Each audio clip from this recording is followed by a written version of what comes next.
So, have you ever rolled out a brand new piece of software at work? The one that was supposed to be a total game changer, only to watch weeks later as your team does everything they possibly can to avoid using it? Yeah, you are not alone. We spend millions on new tech, but getting people to actually use it? That's the real puzzle. So, what is the secret?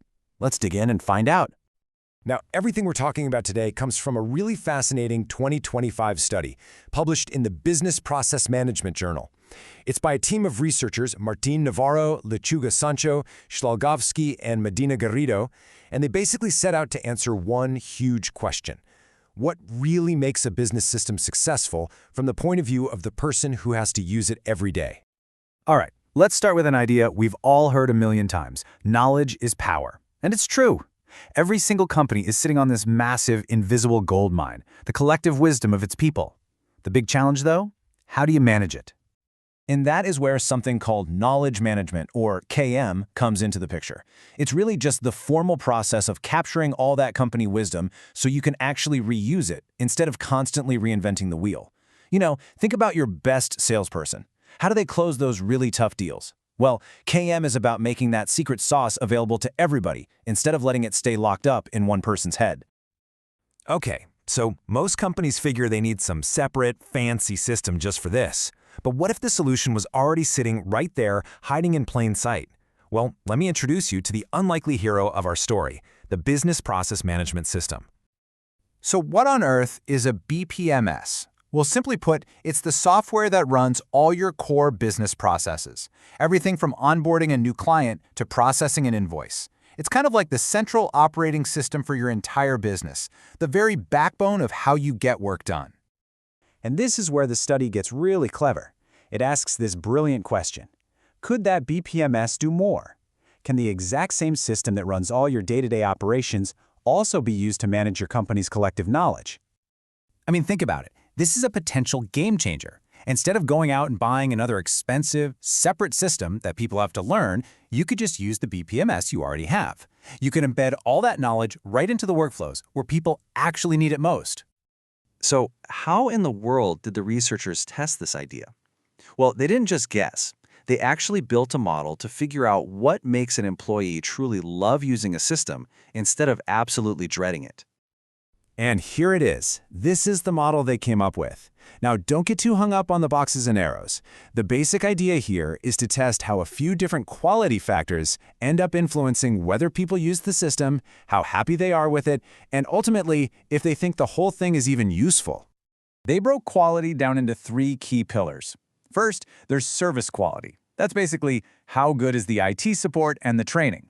Then you have system quality. Is the software itself easy to use? Is it fast? Does it crash? And finally, and this is crucial, information quality. Is the actual stuff inside the system accurate, complete, and helpful?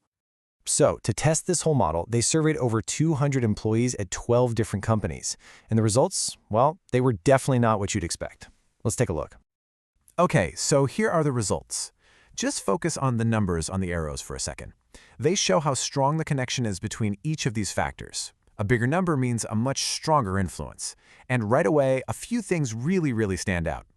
First off, what actually makes people use the system? Well, as you can see, the biggest driver, by a long shot, was information quality. If the content was good, people used it. Simple as that.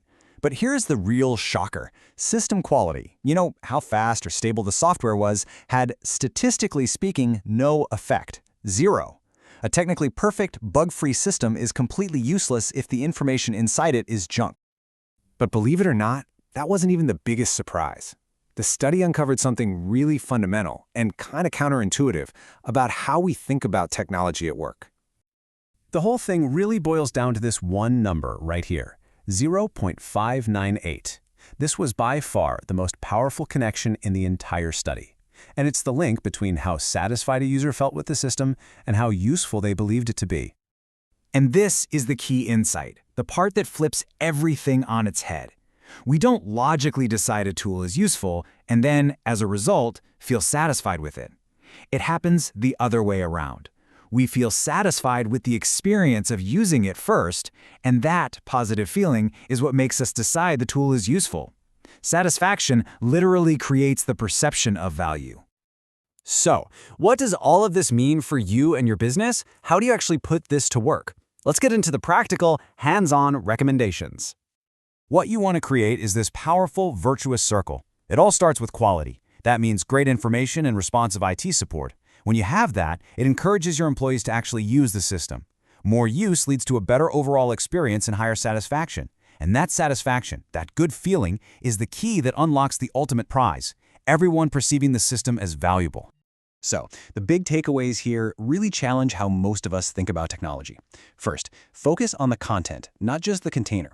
Great information is what gets people in the door. Second, the user experience is everything. Stop thinking of employee satisfaction as some soft, fuzzy metric. It is the single biggest predictor of whether they'll see value in your tech.